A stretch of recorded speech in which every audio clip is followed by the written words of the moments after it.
Does the thought of selling your products or programs make you feel sleazy and greasy and kind of queasy? Does it make you nervous? Does it make you sweat? Does it leave you feeling guilty regret? Listen, you've got to make money, honey. You won't be in business for long if you think selling is wrong. If you've got the drive to stay alive, to survive, and see your venture thrive, you've got to learn to love to sell, to do it right and do it well. Don't worry, you won't go to hell. Today, we're talking about how to honestly, ethically, and confidently sell your products without selling your soul.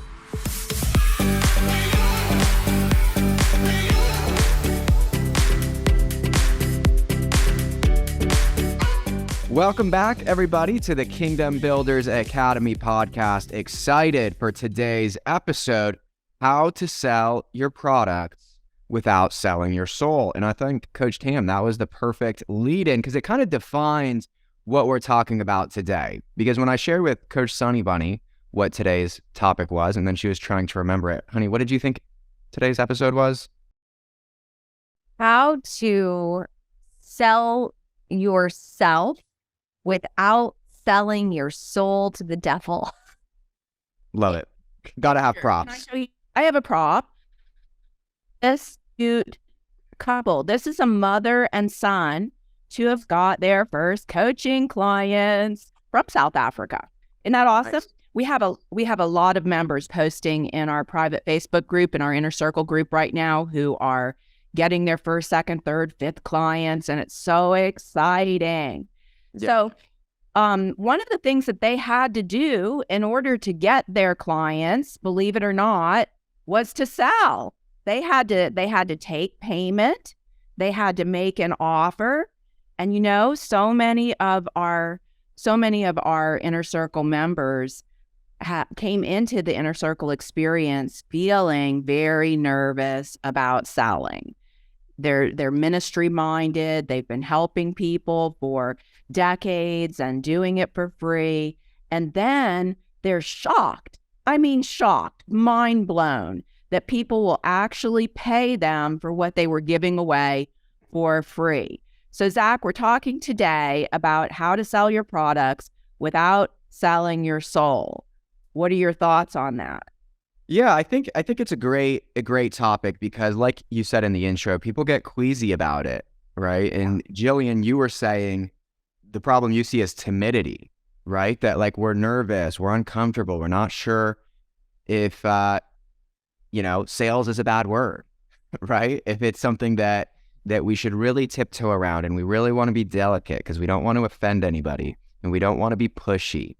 Here's just a quick hot take for you on sales. I think selling without selling your soul, without being pushy, unethical, or anything, can come down to one word, and that's conviction or even belief, right? Because if you have conviction and belief, if you really believe yourself that this person is going to be better off by getting what you have to give them, right? If your product, if your service is going to make their life better and you've kind of structured it, priced it in a way that like we call let's create no-brainer offers. Let's make it a no-brainer offer where we're adding $20, $30, $50,000 of value to somebody's life or solving a $10, $20, $30,000 problem in somebody's life for maybe like $1,000, $2,000.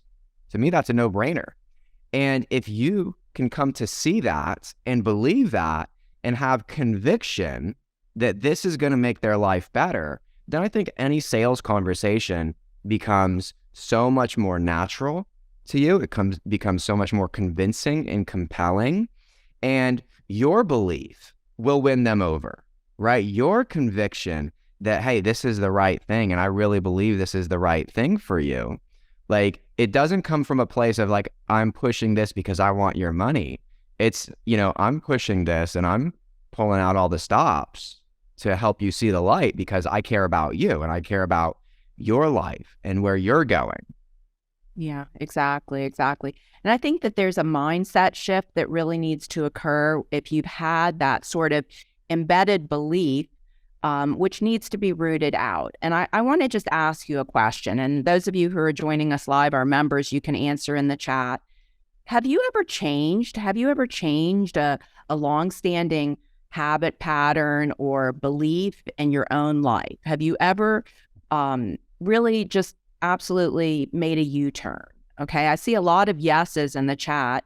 And for the people who are listening to this podcast, you're primarily Christians, and that involves change, doesn't it? It involves a different way of thinking. It goes from all about me to all about Jesus, Jesus, Jesus, right? And not my will, but your will be done.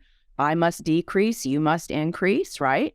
And so change is necessary. If you've had a belief system that selling is wrong, that people don't want to hear about your products and services, that there's kind of some shame or some timidity involved in that, that's just a mindset thing, my friend. It really is. And in the intro, I talked about how if you don't want your business to die, if you don't want your ministry to die, then you're going to have to learn how to love to sell. And I want to tell you a little story.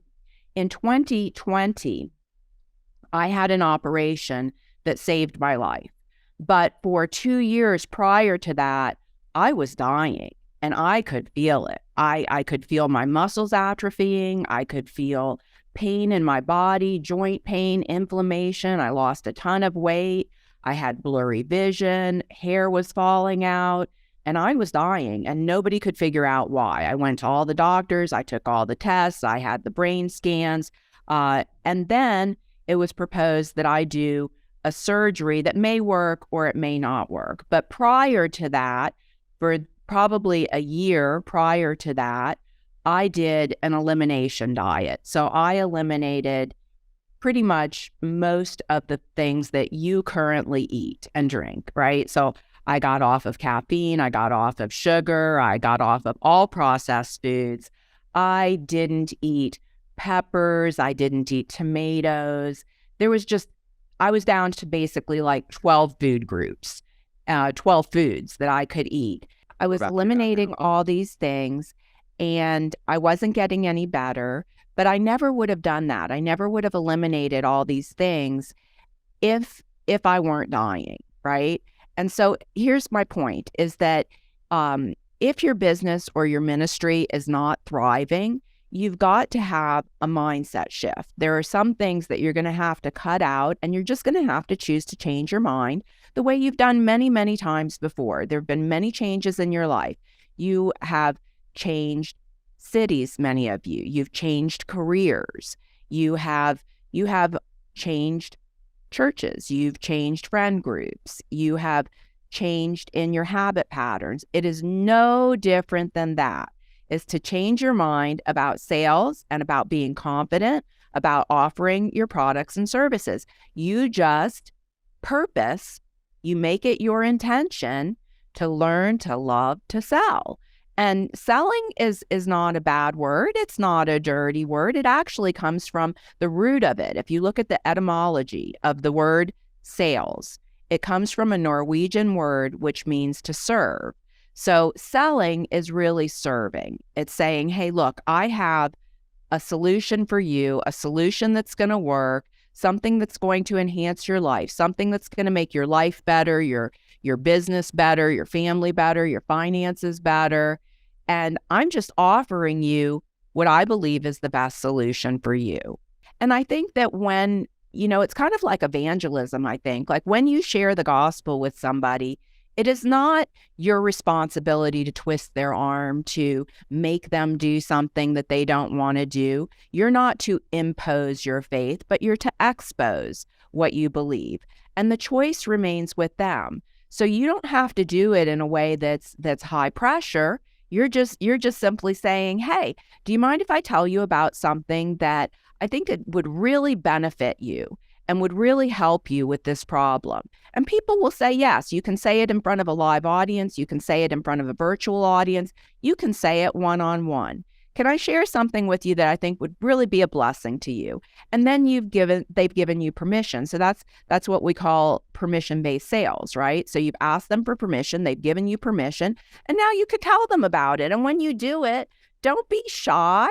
Be excited about it. Be enthusiastic about it. You've got something great to offer. So I challenge you today. If you have had a fear of selling, if you felt kind of nervous and queasy about it, if you felt somehow that it is morally wrong, let me tell you something, that is wrong. That is a wrong mindset. Selling is not morally wrong. Now, stealing is morally wrong. Taking somebody's money without giving them anything in return is morally wrong. But what you're doing in offering your services as a coach or as an influencer, as a mentor, that is not morally wrong to make an offer and allow people to invest in it, because where their treasure is, their heart is too. That's not wrong. And so you just got to make a mindset shift about it and go, hey, wait a minute.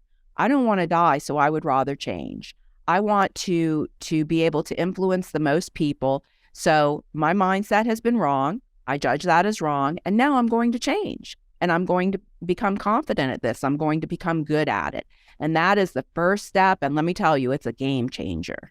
I love it. I love it. Coach Sunny Bunny, I see your wheels spinning. What's your take on sales in these conversations? Wow. Lots of good things. But I was thinking about this. Okay. Interestingly enough, this is Chapstick. lipstick. It is lipstick. And it's one of my favorite shades of lipstick. And then the name of the shade is called Patience, which I think is interesting. But I digress. So I was thinking about 2 times in my life that I sold things. I would be very curious in the chat. Have you ever, for those of you tuning in live from around the world, have you ever sold anything? I want to know what it was. We want to see it. So drop in the chat if at any point in your life you sold something. I want to know. And Coach Zack, would you mind to share what were people selling? I just want to know. Yeah, I see phone services, commercial land, Tupperware.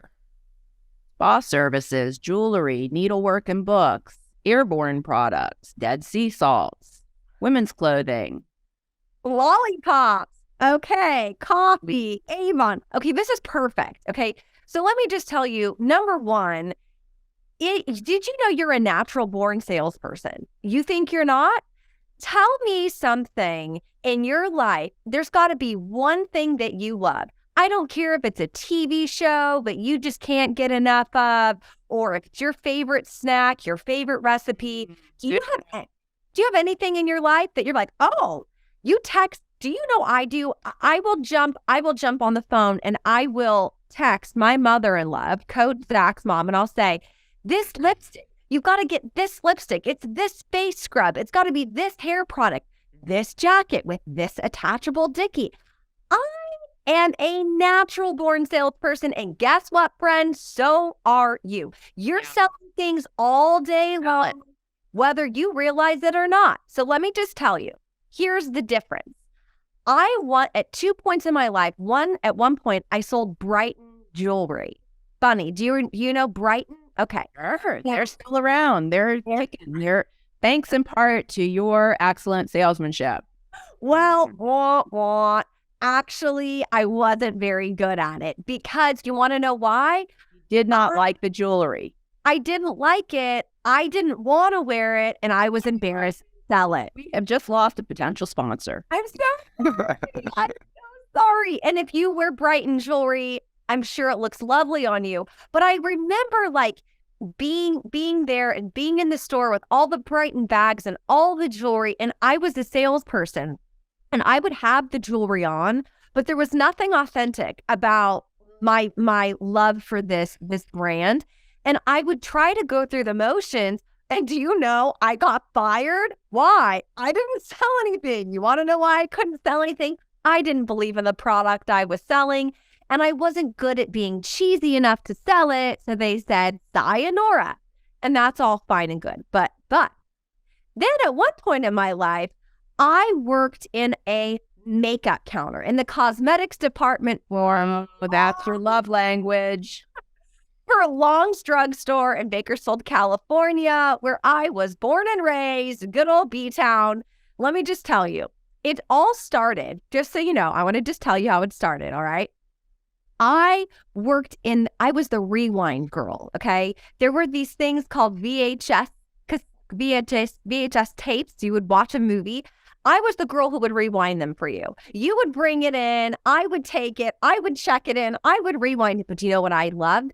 Berry Raisin 43, okay, by L'Oreal. And I wore this shade of lipstick every day, and I was obsessed with it. And women would come in and drop off their things, and I would visit with them, and I knew who their kids were and the bloobity blop. And they would say, well, what color lipstick is that? And the assistant manager was in this area with me, and he was like, I'm telling you, like 3 or 4 times a week, women are visiting with you, and they're saying, what shade of lipstick is that? And he said, you know what? I'm moving you from rewind girl to cosmetics girl. I got promoted. And do you know, I loved this lipstick. I wore it every day. I sold 27 shades of Berry Raisin 43 because I was confident. It looked good on me. I believed in it. I loved the way it made me feel. I thought the color was beautiful. And you know what? I could talk about it all day long. Do you know, it never even crossed my mind that I was selling that lipstick for someone? I never even had a clue. It never dawned. I wasn't trying to. I wasn't trying to sell it. I just had good news. Guess what? Hello, this works for me and it can work for you too. So I'm now really hoping you guys can glue all the dots together here on what I've just said. Yeah, I think we're actually hitting like a little bit of a litmus test. You know, this could be a inflection point for some people, because I want you to assess all of our listeners who have businesses or products and services. Are you that excited about what you've got to offer? Are you excited? And it's not really so much about like, oh, I've got the goods, my product's so good, my service is so good. It's like the process and the results for the people. Like, are you excited about this topic to the point? Are you excited about your niche and offer and service? Are you as excited about that as Jillian was about Berry Raisin 43? Right? If you're not excited about your product and service and the transformation that you want to create for your clients, if you're not as excited about that as Jillian is about Raisin Berry 43, that's a problem, right? Because this whole topic of like, you know, how can we have like, you know, good sales conversations and like, you know, really sell in a really ethical way?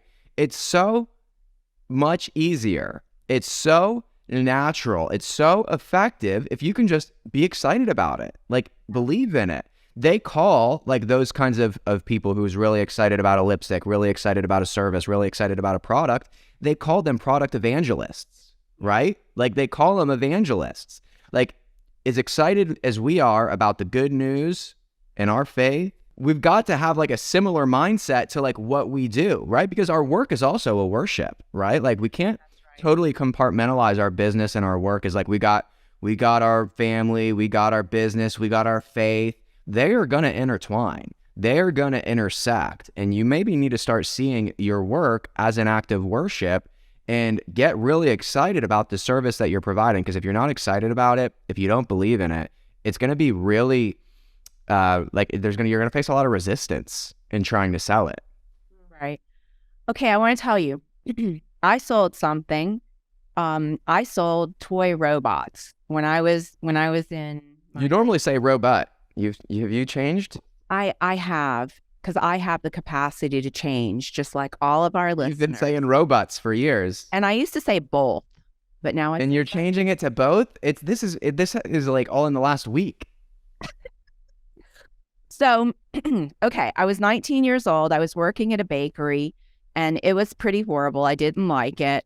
And so I thought, well, I have the ability to change. I live in a free country. And back when there were newspapers and people would place help wanted ads, I went and I looked in the newspaper, and there was this ad that was kind of cryptic, and it was in the warehouse district. And I went down there, and the boss man said, okay, I like you. I'm going to hire you. Here's what we're going to do. He said, you're going to sell robots. And I said, what kind of robots? And he said, they're toy robots. And he brought one out, and it was about 5 feet tall. It was almost as tall as me. And he said, here's the deal, is that you can sell them for whatever you want, but I need to make $5 a box on them. And I said, okay, sounds better than working in the bakery. Go ahead, load up my truck with robot boxes. And then I blew up my demo model and I put him in my passenger seat. And I went to the gas station and I thought, I'm going to go in and I am going to, now I was a kid, so I was going to get a Slurpee. And so I thought, I'm just going to bring my robot in with me while I go get my Slurpee. And the robot rolled on in. I had a little remote control and I gathered a crowd like that. And people came around me, half dozen people. Where did you get that? That's so cool. My kid would like it. And I was like, well, I actually sell them. And just like that, I sold a half dozen robots for $10 a piece. And I pocketed my $5 commission on that. And you know what I did next? I raised my prices. And I went all around town that day. I went to the zoo. I went to the Riverwalk. I lived in New Orleans. And I went to the Audubon Zoo. And I had a fun time. And I just took my robot with me everywhere. Everywhere I went, people were interested in it. People wanted to talk about it. And it was not like selling at all. It was really just having fun with what I was doing and what I was interested in and what I was just talking to people. And if you take that kind of mentality, it really takes the labor out of it. If you're just excited about what you're doing, whether that's helping parents or whether that's helping people with their finances, if you're just excited, or their spiritual life, if you're just excited about it and you naturally want to talk about it, it's not so much about selling. It's just really about helping people and sharing your experience and your expertise. And the ones who do want to invest in you, they will be gravitating towards you. They will be interested. They will be excited because you're excited. So I think it really is just such a minor tweak that you need to make. But I think it really starts with a mindset shift of, I am going to get good at this. I am going to learn to enjoy it. I am going to learn to love it. And you can make that shift and it'll make a major, major difference in your bottom line. Yes, it will.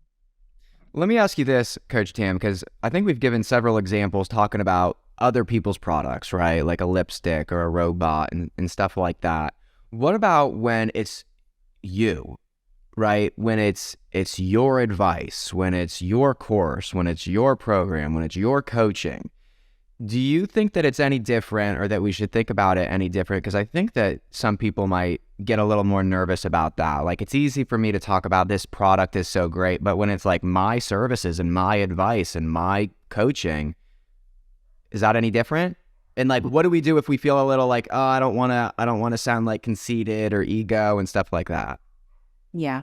So, well, here's the way I think of it is, I don't think of it as me, that it's all about me. What I think of it as is that I've gained a lot of experience over the years that people who are in crisis of various types, they need this wisdom. So I don't think of it as like, oh, I'm selling myself, I'm braggy, I'm talking about myself. I think of it as I've spent decades of my life amassing wisdom for how to fill live events, how to publish best-selling books, how to launch high-ticket coaching programs, how to build your list, how to attract your ideal client. Now, these are things that people who are very good communicators really need to know, because standing ovations don't pay the bills. You can write your books and they don't sell. You can put up a website and people aren't coming to it. So these are great communicators with great messages who need to know these kinds of things. And I'm not saying, hey, buy Tam Tam. But what I'm saying is, I have wisdom, knowledge, experience, and a process that works and works quickly for you. So you can either keep doing what you're doing and dying on the vine and writing your books that don't sell and going to networking events and passing out business cards and getting no speaking invitations, or you can invest in yourself. Let me teach you my process. Let me give you the words to say to sign up clients, and you're going to get results. Now, that's not to my benefit. That's to their benefit. That's to their benefit. And so I think when you think about your wisdom, your experience, your knowledge that makes a radical difference in people's lives, you've got to separate the person from the product. You're not the product. The product is the product. You're the person who's evangelizing the product because the product works. Okay, I have a thought. When I lived in Bakersfield, I worked for a plastic surgeon, and he didn't really have a big marketing budget at the time. And he said, I need to make like a little 30-second TV commercial. And my background had kind of been in kind of the broadcast journalism area, and I really liked TV stuff. I really liked the production side of things. And so I was giving him some ideas, and I said, well, why don't you do this? And I gave him the idea, and he goes, why don't you do that? And I was like, I don't know. I've never done a TV commercial before. I was just an idea. He's like, well, there's no time like the present. And I was like, okay. And he didn't really have a budget, and I didn't really have experience. So we were like a perfect bet, he and I. So I make this commercial, and he has his little representative agent TV buyer, and we put it on, and it's working, and people love it, and they think it's great. And I have people that start coming to the doctor and say, like, who did that commercial for you? Because it's Bakersfield, right? So it's not like a big market. So it's like, well, who was it? And he's like, oh, my little front desk assistant person, Jill. And so as time went by, I had people coming to me that were asking me if I would do a little commercial for them. So I eventually get so many requests that my friend who worked in production, his name was Eric, said, I think you should just do this.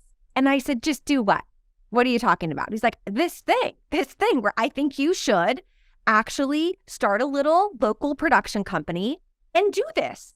He goes, it's way better than what you're doing right now. And I was like, you have lost your marbles. Like, I don't have a degree in this. I don't have any formal training. Like, who am I to start a production company? Say, Jillian, that is the mindset that stops so many people. They say, who am I? Why should I do this? How can I do this? Even when they're getting success based on the fact that so many people are coming to them and asking them for advice. So what did you do? So I took the leap of faith, and I opened my little production company called The Media House. And I was so nervous. I didn't have a website. I had no business cards. I was sweating always. And people would just come to me organically and say, hey, I saw what you did with Bloobity Blop. Like, do you think you could do that for me? And do you know what? I remember telling myself, because I thought, like, I don't have a portfolio. Like, I don't know what am I going to say to these people? What am I going to charge these people? Like, I'm going to take their money. Like, oh my gosh. But then you know what I said? They're going to buy it from someone. They are going to hire someone to make a TV commercial for them. Right. So I get to decide. Like, I didn't have to do anything. They came to me. They liked what I did. They asked if I could do it for them. And then I just remembered that moment where I thought, they're going to get a commercial made either way. So I might as well just do it. I mean, they like what I do. And then I did that over and over and over until I had 30 active clients, 30 people who I regularly created these little, but it literally allowed me to quit my day job. And then from there, and then as way leads on to way, part of the commercials that I was doing, someone came to me and for a real estate company that I was now doing work with. And they said, do you think you could create like an infomercial for me? Because I want to showcase all my really high-end homes. And on Sundays, I want to run a 30-minute infomercial. Then that led me into reality TV. I cannot even tell you what if you will just step out of the boat, so many doors opened for me by my willingness to say, look, I don't have a degree. I'm not yet I'm not some big portfolio TV production media owner, but I did it, and I did one commercial. It opened so many doors for me. But if I would have just not taken my friend's kind of advice, Eric, and I would have said, no, look, this is safer because it's a guaranteed paycheck and I don't know what I'm getting myself into. I'm way in over my head. I'd have to learn a ton of stuff and I'm super scared. I'm going to continue to be the front desk receptionist for this doctor, and I'm just going to make commercials for him for free because he wasn't paying me extra to do it. So I just wanted to share that story to encourage you that on the other side of the fear and on the other side of the awkwardness and being uncomfortable and unsure, there is Coach Tam says, there's a whole wide world waiting for you. They really are. And you will be surprised how they show up in droves, wanting exactly who you are and exactly what you have to offer that will separate you from all the mouses, because they could have gone to anyone else, but they loved me. And my last point is they loved working with me. They loved who I was as a person. They enjoyed the relationship. And that's another really big component I always say is the art of relationship is everything. My clients knew that I really cared. I was going to go the extra mile. I was going to stay up late. I would work on weekends, whatever I needed to do to get them a product that they really loved. And it made all the difference versus maybe somebody else who would say, it's 5 o'clock and I'm off the clock. So, be willing to go the extra mile and build that relationship and show them how invested you are in seeing them get what it is they want and need. And I'm telling you, the sky's the limit. Yeah, amen. So anointed. That story was so anointed, really, Jillian. You made so many awesome points. And I think really when it comes down to it, this will set you free, is that when your compassion for other people exceeds your self-consciousness, then you're going to get some freedom and being able to offer what you have to offer, your wisdom and your experience and your advice. And you've paid a high price for your anointing.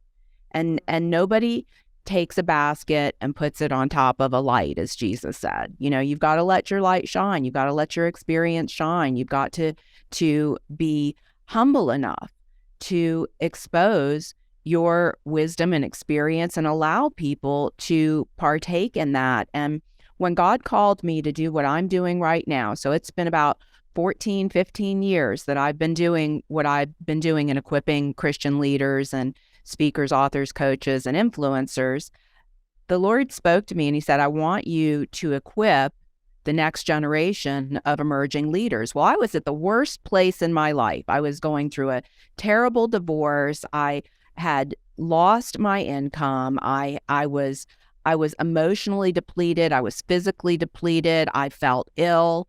I thought, this is the worst time. And why me? Why me?